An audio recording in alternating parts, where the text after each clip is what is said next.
All right, guys, welcome back to the Green Zone. This is episode 30. Thank you for you loyal, trusted fans for tuning in this long. And if you have, you've gotten in that zone and made that green, baby. So we're going to make it happen again this week.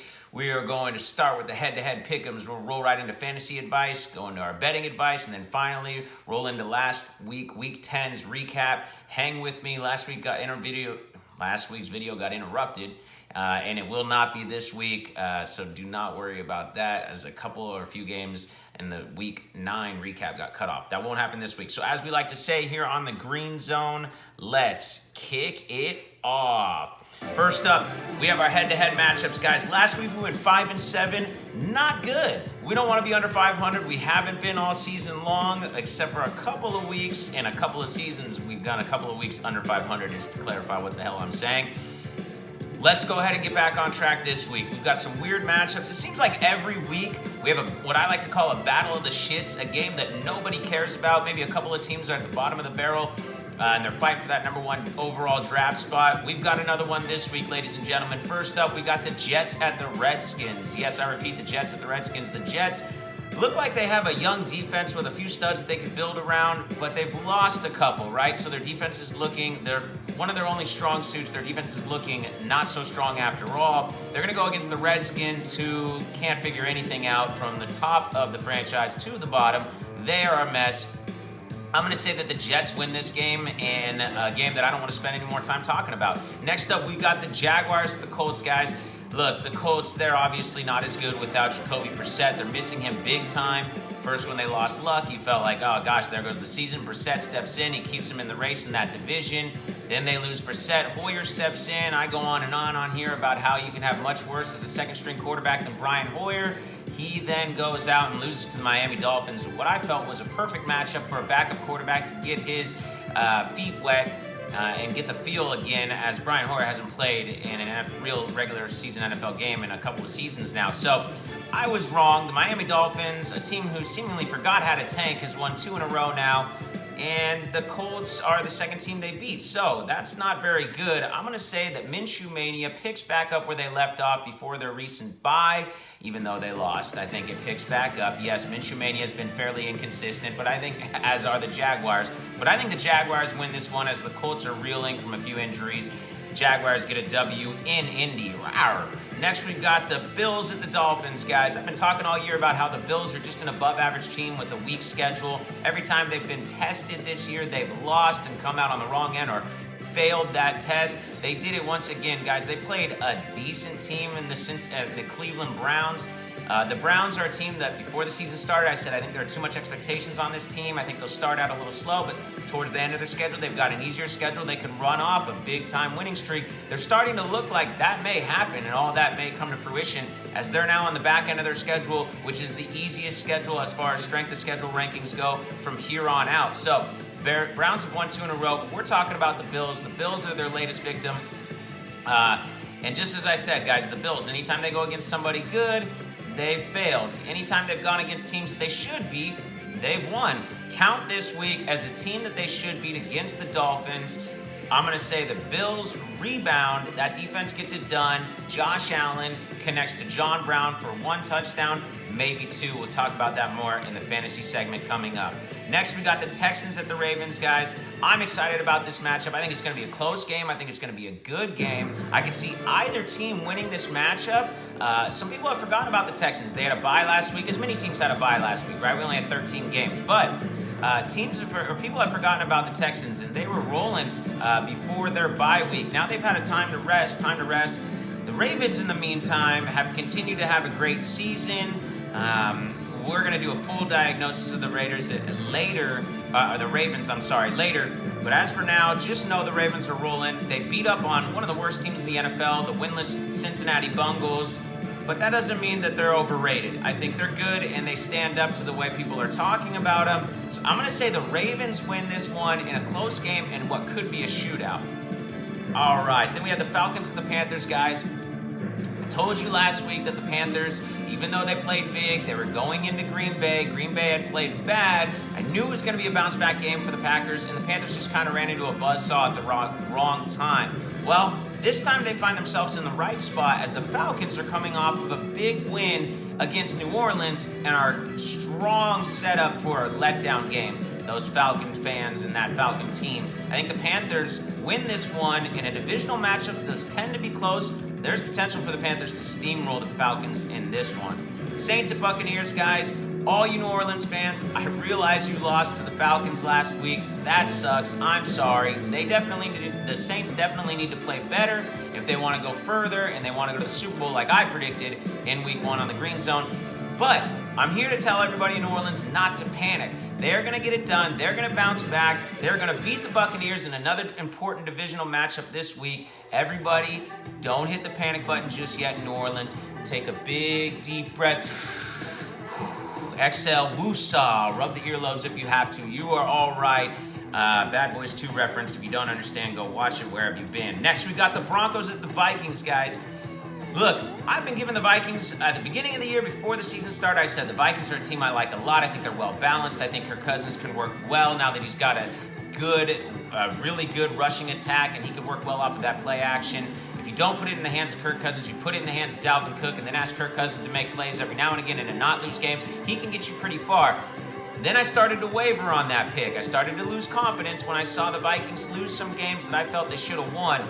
I've been riding Kirk hard this whole season, saying he can't win divisional matchups and he can't win important matchups, with divisional matchups, all of them being important, of course. Well, last week he proved me wrong. Primetime television against the Dallas Cowboys. The Cowboys, I know they've been inconsistent this year, but the Cowboys are a good team. They go in, they win that game. Huge win for them. Kirk Cousins plays well. If they would have lost that game, it wouldn't have been Cousins' fault. Prove me wrong. I got to eat crow. Say congratulations to Kirk Cousins and the Vikings. They're starting to get back on track, or they are officially on track with a few wins in a row now. Vikings, or not in a row, they did lose last week, but you get what I'm saying. The Vikings are playing well. They're in the playoff picture right now, and I think they're there to stay. The Vikings are a good team, so I'm going to say the Vikings beat the Broncos. I don't need to say much about the Broncos. They've never had a quarterback since Elway's taken over as GM. You do the math on that, figure out what's going on. Maybe he can't evaluate talent the way that he played the position. I'm not real sure.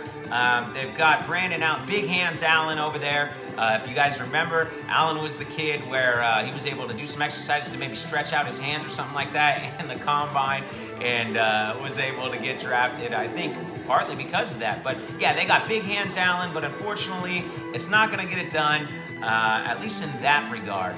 Right, next we got the Cardinals at the 49ers, guys. Niners coming off a disappointing loss last week on Monday Night Football to the Seattle Seahawks. A great game. Niners are injury riddled, and that definitely took a big chunk out of their game plan, and also played a role in that loss, to their first loss of the season to the Seattle Seahawks. If you listened to the last week's podcast, you did hear me say that would more than likely be the result. The Niners were without George Kittle, without Emmanuel Sanders. They lost him early in that game, which completely changed the entire offense and tempo. They are now suffering some different injuries at this point. They did get back Staley. They did get back McGlinchey. McGlinchey did get toasted by Jadeveon Clowney all game, so call that a little bit of rust, or maybe he shouldn't be starting. You can figure that out for yourself. This week, the Niners will be missing George Kittle again. He says he feels great, but he is doubtful. Matt Breida is doubtful. Robbie Gould is doubtful. You guys know, if you watched last week's game, how important Robbie Gould is to this Niners team. My thoughts and prayers and good vibes go out to that young kicker who missed an important kick, but at the same time, man, that's tough. It's a real tough position. So feel for that guy. As I took my son to that game, who, quote, wanted to punch that kicker in the face after the game. But hey, we were able to calm down. That's all right. Niners played a good game with an injury-riddled team. I think if they're healthy, I think they win that game against the Seahawks. They're going to get partly healthy this week. Let's move on to this week now at this point. They're going to be playing the Cardinals. Emmanuel Sanders says he's going to tough it out and try to go. If that's the case, if Sanders can play, they don't need Sanders and Kittle to beat the Arizona Cardinals at home. If Sanders can play and he stays healthy all game, I like the Niners in this, obviously. Without Breida, without Kittle, without whoever else they're missing, I still like the Niners in this one. But if Emmanuel Sanders has to leave because that injury bothers him, then watch for this game to be very close, and then potential another upset loss at home as Jimmy G's running out of weapons to throw to. Everybody else outside of Emmanuel Sanders and George Kittle is wildly inconsistent for the San Francisco 49ers. They had 9 drops last week, which resulted in a loss of 115 yards or 110 yards, something as Shanahan quoted today. He did the math on all those lost drops that would have resulted in 100-plus yards for the Niners. One of them resulted in interception. There probably should have been 2 or 3 off of tip or drop balls by the 49ers receivers that should have been interceptions. So they actually got kind of lucky in some regards there. But guys like Kendrick Bourne, Richie James Jr., Marquise Goodwin, I don't even want to get on that. He needs to be dropped. But and then also Dante Pettis, they've been wildly, Deebo Samuel even, who looks great after the catch but has had trouble concentrating and catching the ball. These guys need to be much more consistent if they plan to stay in the NFL and win games for the San Francisco 49ers. Cardinals, on the other hand, they're a surprising team. Niners showed that they have trouble with the Arizona Cardinals. Lost to them twice last year. Had a close game in Arizona earlier this year. Kyler Murray's unpredictable. Niners' defensive line is great. Niners' secondary is ranked number 1 in the NFL. If you have a wild card like Kyle Murray who can get outside the pocket and hurt you in so many different ways, it's tough to handicap or say that it's going to be a breeze or walk in the park for the San Francisco 49ers. I think if they're healthy, at least have Emmanuel Sanders, they win. Without him, I think it's a coin toss, ladies and gentlemen. With him, there's potential for the Niners to blow the Cardinals out, so keep that in mind too. All right, guys. Next, we've got the, I think I skipped one here. Yes, the Cowboys at the Lions, guys. This one I skipped. I apologize. Trying to go in order. Early games and then late games. Cowboys at Lions. I got the Cowboys in this one. Look, Lions are without Matt Stafford again for the second week in a row. I hope when I told you guys to bet on the Lions that when you got the last minute reveal that Stafford would be breaking his 136 game streak and not playing because he has broken bones in his back. I think that's just called a broken back. I'm not real sure. I don't want to get technical here as I'm not a doctor. But look, I'm a huge Florida Gator fan when it comes to college football. I watched Jeff Driscoll play his first two years in college football. I then watched the Gators get rid of him. He moved on to Ole Miss or something like that where he played decent. I thought I would be rid of the guy forever as I never liked him as a quarterback. And then he ended up being drafted by the San Francisco 49ers. I knew that was a waste of a draft pick. Sure enough, within a couple of years, he was dropped from the San Francisco 49ers. And it looks like he's resurfaced in Detroit. Guys, Jeff Driscoll is not a backup quarterback. He's not an NFL caliber quarterback. I'm amazed that he kept the Lions as close as he did in that Bears-Lions game. Look, it's not to say that a young kid can't get better through experience in the NFL, but I've watched a lot of Jeff Driscoll football, more than I ever would care to admit, or am happy that I had to waste my life doing that. But Driscoll, he's a big kid. He shows some scramble ability. He's wildly inaccurate. He's wildly inconsistent. He will overthrow a short pass. He will underthrow a long pass. He's very bad at his pre-snap reads. He's not comfortable in the pocket. There's a laundry list of problems that Jeff Driscoll has. So Lions fans, I feel for you. You are not going to win this week. You are going to lose to the Dallas Cowboys. I like the Cowboys big in this game, unless they just decide to get a comfortable early lead and then let Zeke Elliott tote the rock to run out the clock for the rest of the game. That could happen, but easily like the Cowboys in this game, and hopefully when you guys saw Stafford wasn't starting last week, you dropped that bet that I told you to take the Lions plus the points against the Bears. I know I did. Sometimes we don't get the information until last minute. The Lions did not release that information until right before game time, so hopefully you hadn't placed your bets. I know I hadn't. That's why I like to wait last minute. I saved myself, and again, hopefully you did too. Next, we've got the Patriots at the Eagles, guys. Both teams coming off of a bye here. I like the Patriots. The Patriots are a better team. They got an all-around, more balanced team. I think the Eagles will give them a tough fight. Eagles have had a tough schedule. I did say that I thought the Eagles would get better as they got healthier. They have. They've gotten healthier and they've gotten better, and they've gotten a couple wins under their belt in the last few weeks. But now they run into the Patriots coming off of a bye, who are coming off of a loss.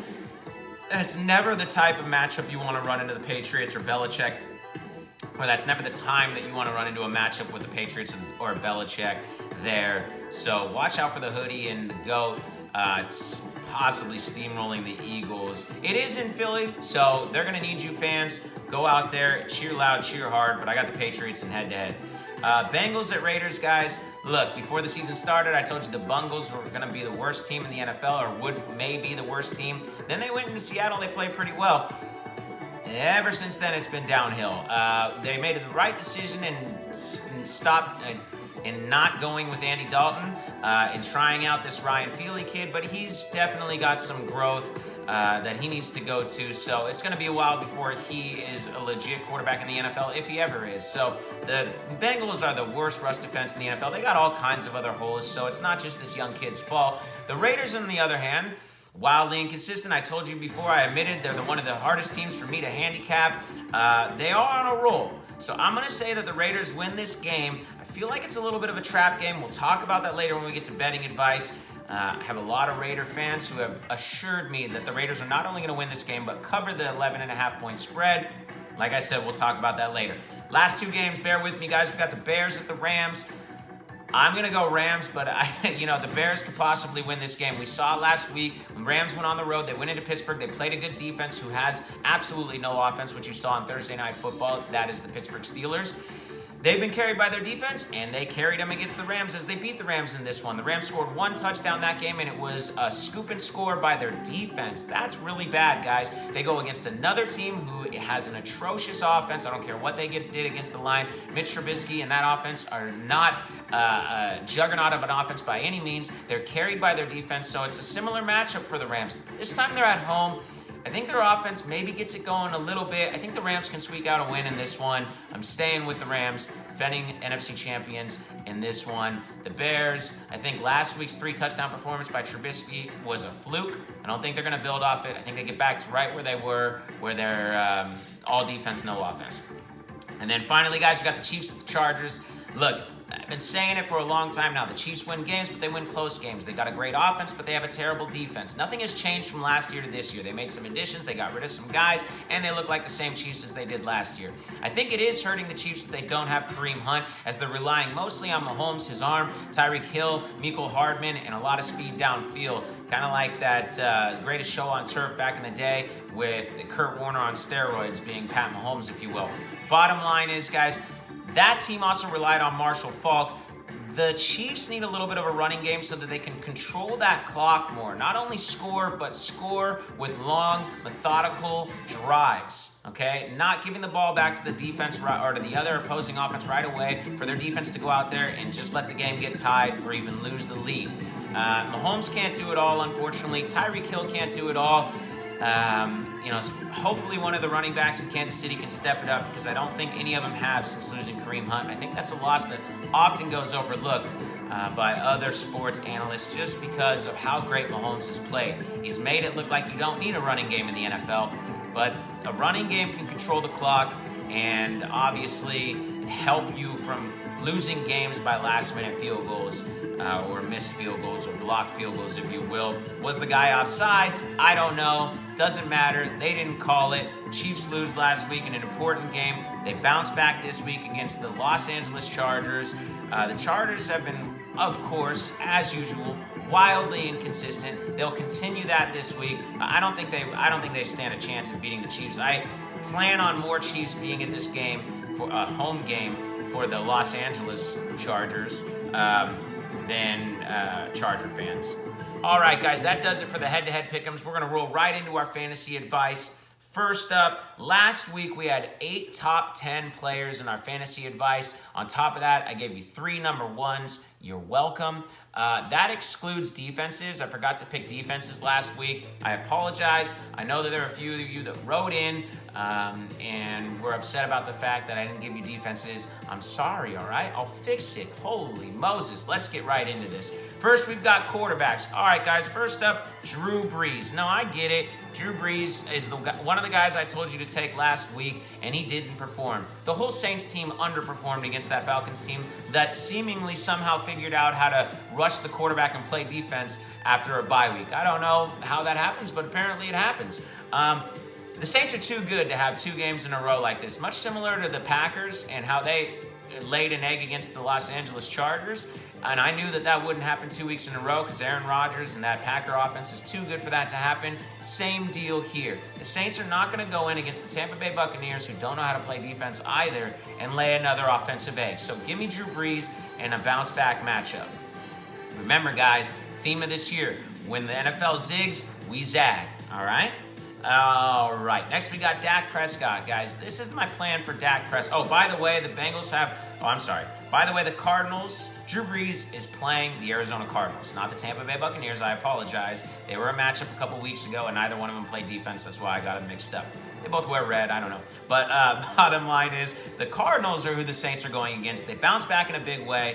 No, wait, that's wrong. They are not going against the Cardinals. The Niners are going against the Cardinals. They're going against the Buccaneers. So I don't know. I don't know what I'm talking about. But the bottom line is, Drew Brees is going to have a great day. I like him big time.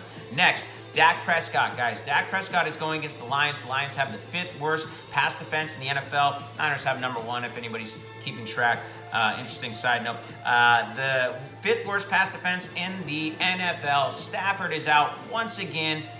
That means Jeff Driscoll's going to be in. I already went on an entire tangent that lasted entirely way too long, diagnosing Jeff Driscoll. The bottom line is, guys, the Lions will not have the ball that often.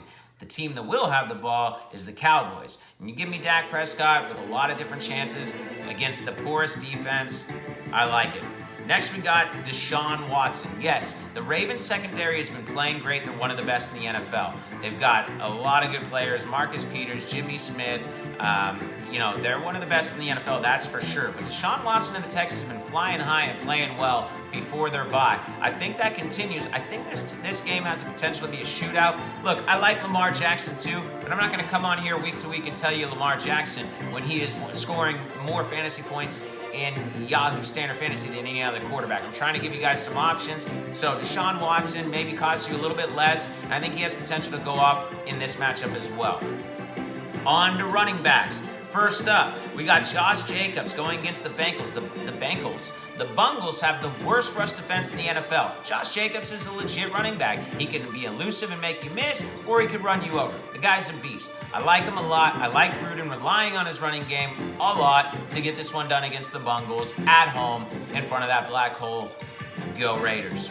That'll be the last time you hear me say that. Next, we've got, you'll understand when we get to the betting segment. Just stay tuned. All right, next we got Melvin Gordon, guys. Yes, that is the first time Melvin Gordon has hit this list. Sat out most of the season earlier on, trying to get that money. Comes back in. I'm not really sure what the play was, but the bottom line, he's back and he's being productive almost immediately. Kansas City has the 2nd worst defense in the NFL. They weren't able to stop Derrick Henry last week. I almost said Derek Fisher. They weren't able to stop Derrick Henry last week. They're not going to stop Melvin Gordon this week. I think he gets in the end zone at least once.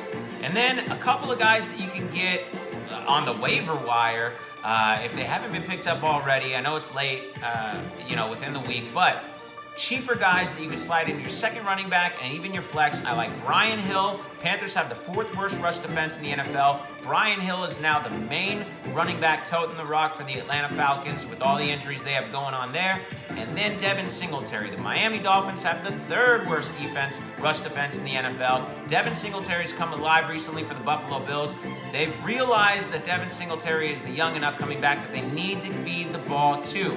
Gore's totes are going down. Singletary's totes are going up. Tough game last week for Singletary where a lot of the game was back and forth and Bills' game plan was definitely to pass the ball. But I think they make sure that they get the ball back in the hands of Singletary as they start to figure out that the more totes he gets, the better chances of a win or success for them.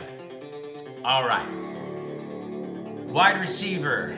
All right, we got Michael Thomas for Drew Brees. A lot of people in daily fantasy, it's even advice they give on FanDuel. If you read their little advice column, a lot of people like to match up a wide receiver and a quarterback. There's one for you guys if you want. Michael Thomas and Drew Brees, I think those guys will do you fine. If you want to go, the second wide receiver I have on here is Amari Cooper. If you want to go Dak Prescott, Amari Cooper. I think both of those pairs, both those duos, if you will, are going to get it done big time here this week. Next, we've got John Brown. John Brown is a streamer-type receiver. I got a few receivers on a bye. I know I'm using John Brown in my league. The guy's been extremely consistent. He goes against the Miami Dolphins, who he posted some pretty big numbers on last week. He definitely has a low floor, as he's been extremely consistent. Maybe his ceiling's not as high as these other guys that I've given here, but he has potential to go off against the Dolphins. I like John Brown as a safe, cheaper pick for you in daily fantasy. Tight ends. Number 1, Darren Waller. Darren Waller is going against the Detroit Lions. All year I've been giving you guys tight ends that are going against the Detroit Lions, as they do a terrible job covering the tight end thus far this year. And, I'm sorry, Darren Waller is on the Raiders, and he's not going against the Lions. I'm in a week past. I'm living in the past here. I'm not really sure what's going on. The Raiders are going against the Bengals. The Bengals don't cover anybody. Darren Waller's a safe pick. Next, we've got Jared Cook. Yes, he'd be a cheaper tight end, but I still think he's going to end up in the top 10. He got 10-plus targets last week. I think that continues this week, and a matchup where the Buccaneers don't really guard the tight end. And then finally, guys, Greg Olsen. He's got a plus matchup, and he's probably going to be a top 5 tight end this week, as the guy just doesn't die. And then finally, defenses. Minnesota, they've got a great matchup. Buffalo's going against Miami, and then Dallas is going against Jeff Driscoll and the Lions. That's your fantasy segment, guys. Next, we've got betting advice. Yes, that's right, betting advice. Last week, we went 6-2. That's 2 weeks in a row where we're hovering right at that 80 percentile winning percentage, and we expect it to continue. I've got 2 soundtracks going on here. There we go. There we go. Let that money music roll right there, baby. You feel that? You feel that? You feel that in your bones? I do, baby. All right, let's get it going. 6-2 last week. We had a great week, guys. We're going to keep that going this week. First look bets. I got the Jets +2. Right off the rip, we're making money on a shit game that nobody cares about. Look, the Washington Redskins are a bonfire. I mean, I understand that the Dolphins beat the Jets, so that means the Redskins should be able to beat the Jets, but in a battle where neither team probably wants to win this game, give me the team plus the points. I think Sam Darnold has something to prove. I understand that Dwayne Haskins has a lot to prove as well, but he just really doesn't have any weapons there. I know that the Redskins plan to move around Scary Terry. I like Scary Terry as a number 3 or flex in your daily fantasy or a streamer if you have people on bye. I could have mentioned that or should have mentioned that earlier, but Terry McLaurin or whatever, rookie wide receiver who's been quiet since Haskins has taken over. But the Redskins are going to have a focus to try to get him the ball as they realize he's their best athlete on the field. But I still think the Jets have enough to get it done. Give me the Jets +2. Next, we've got the Cardinals +10. Oh, and I did keep track of with the money or against the money. I had a lot of feedback saying that you guys appreciated and enjoyed that. That Jets game is against the money, so that makes me feel better about that. Cardinals +10. That is with the money.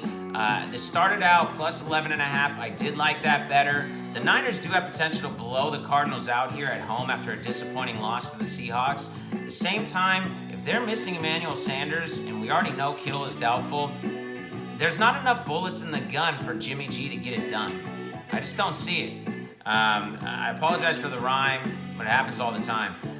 Next, we've got the Pats -4.5. This is another one with the money. We got a lot of games with the money this week, guys, so it's a little scary.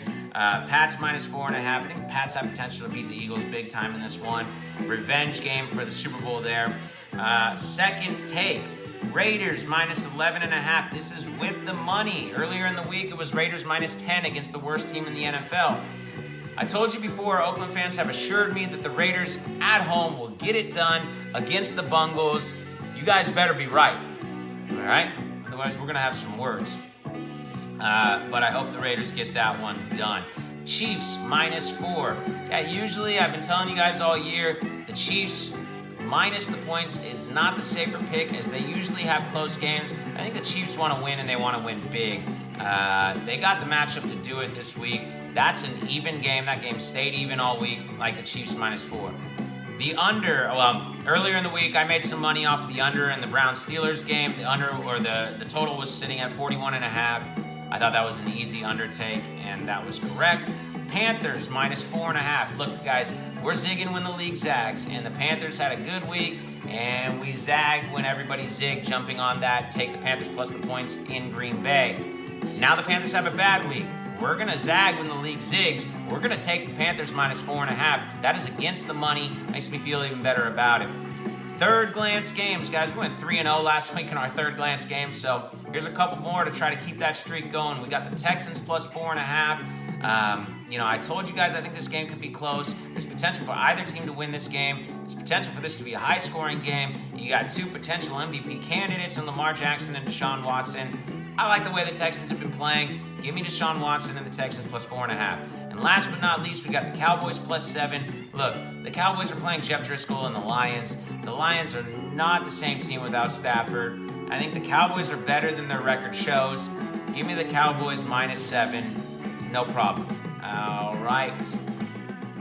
That's it, ladies and gentlemen. If you want to stay tuned, I am going to do a recap of Week 10. It's fun. It's exciting. You're going to get a lot of stats thrown at you that you never heard in your life, so stay tuned. Let it roll, baby. All right, that's it. Settle down. Okay, Week 10 recap. First, we had the Falcons at the Saints. Falcons had 81 yards rushing on their first 2 drives of the game. Other than that, they have only topped 81 yards rushing in 2 games so far this entire year. So the way that game started out, you knew something was going to be a little off and a little different. Those came with 93 in Week 3 and 103 in Week 6. So to say that their early run success against a good all-around Saints D was unexpected would be an understatement. I understand this is a division game, and we all know division games can be tougher than your usual matchups and tricky to handicap, but the Saints have to do a better job on offense against a Falcons D that has legitimately allowed every other defense to drive up and down the field with no problems at all. That was embarrassing, New Orleans. This was easily the best defense the Falcons have turned in for a game performance so far. Matt Ryan comes back from his injury and gets a divisional win. Congrats to Matt. But Saints fans, I'm here to tell you that it's okay and you guys will be fine. You're going to end up in the playoffs and have a deep playoff run. Chiefs at Titans. Chiefs are 7-1 when Mahomes throws. I love this stat. Chiefs are 7-1 or better, or 7-1 when Mahomes throws 1 touchdown pass or more to Travis Kelce. And he had two early in this game. By the way, I had mentioned last week that if Kittle doesn't go, Kelce would be a good tight end to take in fantasy. So if you got that last minute adjustment, congrats to you. Here's the best game plan for the Chiefs. Get the ball in Tyreek Hill's hands. If you guys don't watch Chief games and only get to hear the stats and all the hype about Mahomes, I beg of you to please go watch some Chiefs highlights and games. The way this offense relies on Hill, his athleticism, and his speed is unparalleled. Every important third down the Chiefs faced, Mahomes was quick passing or screen passing to Hill in order to get the ball in his hands as soon as possible, and then just when you think you have their game plan figured out, they run a fake screen pass to Hill and hit Kelce on the other side of the field for a big gain. Look, this entire offense runs around and revolves around Tyreek Hill and Patrick Mahomes. So I think Hill should be getting a lot more credit than Mahomes does. Probably some off-the-field stuff. Or I know there's some off-the-field stuff, but that's probably what keeps him from being and shining in that spotlight as much as Mahomes. He's incredible, guys. I don't know how else to put it. The guy is insane. Don't believe me? Go back and watch the touchdown throw from Mahomes to Hill in the corner of the end zone. All Mahomes did was take 2 steps back and throw the ball to the corner of the end zone. Hill is so fast that he just runs under it, and there aren't many receivers in the NFL that can do that. A lot of receivers, you'd see them lunging or diving for that ball, and it's just too far out of their reach. Tyreek Hill is so fast that he made it look perfect and like a beautiful throw from Mahomes, but really it was more about Hill's speed and route than it was about Mahomes. All he had to do was put air under it and put it in the corner of the end zone. So that was very impressive. All that said about Tyreek Hill, that jump pass that Mahomes did to zip the ball to Mecole Hardman for a touchdown was absolutely amazing. Next Gen Stats had Hardman at 21.7 miles per hour. By the way, Matt Breida still holds the record for fastest Next Gen Stat touchdown of the year. I'm sorry, but are the Titans better with Ryan Tannehill? If that's the case, can he be another Miami player that the Dolphins let go that could have been somebody that they could build upon, or that just their career gets better because they left? I'm not real sure, but Miami's looking like they're giving away a ton of talent for draft picks that maybe they hope to get talent back with. Figure that out. Mahomes had 440 yards, 3 touchdowns, 0 interceptions in a losing effort. I feel for you, buddy. Maybe you should start trying to kick. Next, we've got Ravens at Bengals. Marcus Peters had an 89 had an 89-yard pick six against the starting rookie quarterback Ryan Finley. He now has 2 pick sixes in 3 games since coming over to the Ravens from the Rams. Do you think they're satisfied with that trade? I do. Lamar Jackson was once again doing his thing. Look, this team reminds me so much of the Niners when they went on their Super Bowl runs with Colin Kaepernick. It's crazy. Don't believe me? Let's go through it. Who's the offensive coordinator for the Ravens right now? It's Greg Roman, same offensive coordinator for the Niners when they had Kaepernick. Who's the head coach for the Ravens? It's a Harbaugh, just like the Niners had a Harbaugh in their Super Bowl run. But wait, it gets better. Colin Kaepernick in his prime was not only running the ball, which people remember, but also throwing the ball downfield. If you're a regular Niner fan like myself who watched every game, you knew that this kid actually could throw the ball back in the day before he got a little gun shy and he got hit hard in that losing effort to the Ravens. He was also able to strike the ball downfield. Who is his number 1 wide receiver? Well, I'll give you a hint. It wasn't a receiver. It was a tight end, Vernon Davis. He would constantly hit Vernon Davis down the seam or over the top. What does that remind you of? Maybe Lamar Jackson going to his favorite receiver, Mark Andrews, who's also a tight end.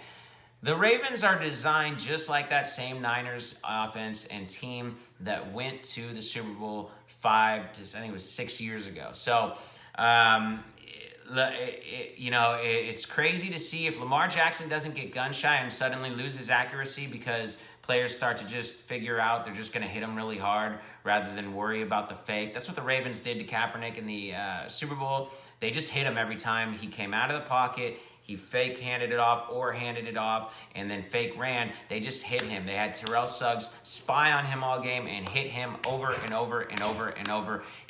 What it did to Kaepernick was make him a little happy foot in the pocket, rush throws, and suddenly he was rocketing the ball at running backs' feet out of the backfield or way overthrowing them wide receivers down the sideline. So if Lamar Jackson avoids that, they've got a big, long, illustrious future in Baltimore. If not, we may want to calm down with a little bit of the hype. If you remember, the hype for Kaepernick and his Kaepernicking was huge within his first 2 seasons of the NFL, and that's what we're looking at with Lamar Jackson right now. But major props to the Ravens for seeing the talent in him, for Roman recognizing that he had the same talent as somebody else he once coached, and then utilizing it and putting it to the most amount of success as he could. After the strip sack fumble recovery for a touchdown, the Ravens now lead the NFL with defensive touchdowns, that being 5. The Ravens have 6 opening drive touchdowns. That also leads the NFL. I understand that Lamar Jackson is having a great year, but suddenly after this last win against the Bengals, I'm hearing a lot of he's maybe in the lead for MVP candidate. Did we forget that the Bengals are the worst team in the NFL, worst rush defense in the NFL? So that sort of matchup for a rushing type quarterback who can hurt you by throwing or rushing for Lamar Jackson is absolutely perfect for him. He did the same thing the first time they matched up against the Bengals, and he did it again here. So what I'm trying to say isn't to take away from Lamar Jackson, but it's more to say I've seen a lot of people very surprised by what happened in this game, and they shouldn't be. We should have seen what was coming. We knew Lamar Jackson and the Ravens were going to steamroll the Bengals. They did. I don't think it puts him any further in the MVP talk than he was already before this game. I don't really understand that. But props to Lamar Jackson and the Ravens. I don't know if it's just me, but they're beginning to be less and less likable as a team. Next, we got the Bills at the Browns. Hauschka missed a big, important field goal for the Bills at the end of the first half. That would have given the Bills the lead and the momentum. They also went for it on a 4th down earlier in the game, which a field goal would have given them the lead as well. Instead, they didn't get it. They turned it over on downs. They lost this game by a field goal, so that was definitely 6 points that could have helped the Bills. The game is 7-9. The Browns lead, and they are on their own 2-yard line. This is when Coach Kitchens decided to dial up a 3-step drop pass by Mayfield. Trouble is, the pass never happens as Baker is sacked in the end zone for a safety to tie it at 9-9. Great comeback by Baker Mayfield and the Browns. The reason I add that tidbit about Freddie Kitchens is I think this Browns team has a lot of talent. I understand Kitchens is a young coach. I'm not sure he's cut out to do what he's doing right now, and that is being a head coach in the NFL. I think maybe he should stick with being a running back coach because he's making a lot of very questionable, to say the least, decisions. All All right. Great comeback by Baker Mayfield and the Browns. Jarvis Landry's catch down the field, incredibly difficult, and he made it look smooth and easy. Look, guys, as somebody who played football myself and at the wide receiver and tight end positions, I can tell you that the over-shoulder pass is the hardest one to catch. Anything in front of you, anything you turn around and catch is right there for you to focus on. Watch the ball into your hands, 49 receivers.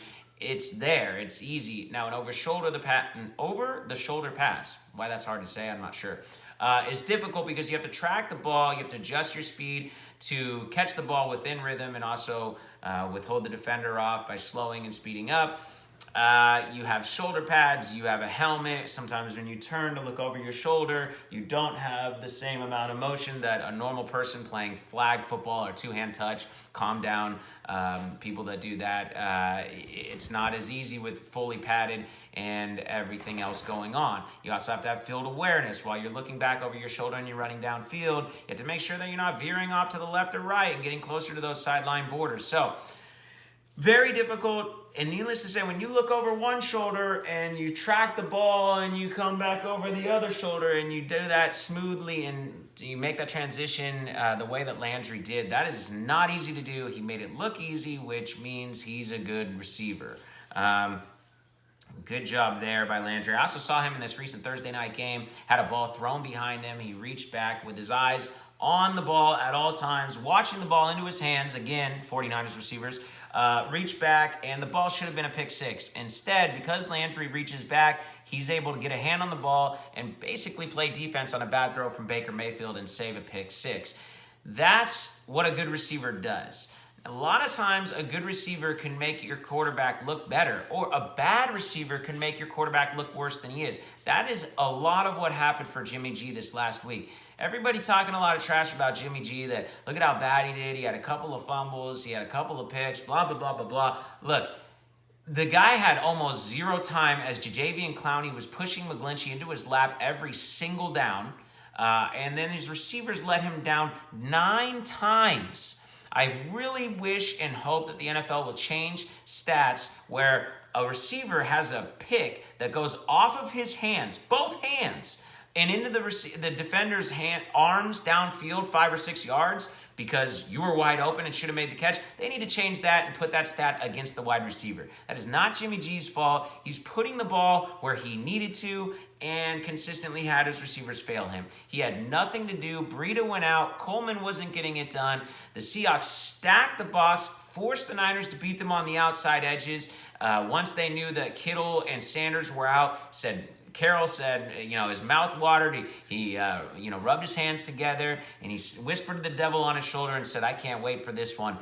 As he stacked everybody in the box and had one high safety, single coverage on the outsides. That's why Shanahan dialed up throw after throw after throw after throw for Jimmy G, because it was going to be the only way that the 49ers beat the Seahawks that game. And every time Jimmy G stepped up in the pocket with Jadeveon Clowney in his face and made a good throw to his receivers, they let him down with a drop ball. It's almost impossible. So, oh my God, I'm going on an entirely different tangent here, and I apologize. But the bottom line is, Jarvis Landry is a great receiver, and those types of great receivers don't let your quarterback look bad like that. So, great comeback by the Browns. Once again, the Bills face a team who isn't having a good season by any stretch of the imagination, but does have a lot of talent, and the Bills come up short. They have to win games like these in order to be taken serious, or as serious as the record indicates that they should be. After Thursday night's game, Landry has 3 touchdowns in his last 3 games. To touch on him again. Cardinals at Buccaneers, guys. Don't want to spend too much time on this. O.J. Howard has finally decided to show up for the Buccaneers, and he gets an important touchdown towards the end of the first half. Jameis isn't fast by any stretch of the imagination. Everybody knows that, but he is able to effectively scramble at important times of the game, which I felt was very often in this game against the Cardinals. I knew this game would go back and forth and be a high-scoring affair. Neither of these teams play defense all that well, and they're very evenly matched. We got that right in the head-to-head pick'em and the point spread, saying that the Cardinals would cover, but the Bucs would win, I think. Something like that. I'm not real sure. I don't really care. Neither team's going to the playoffs. Neither team matters. Lions at Bears.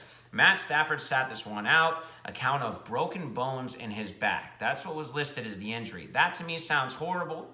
and like there are scattered bones in his back. I don't know.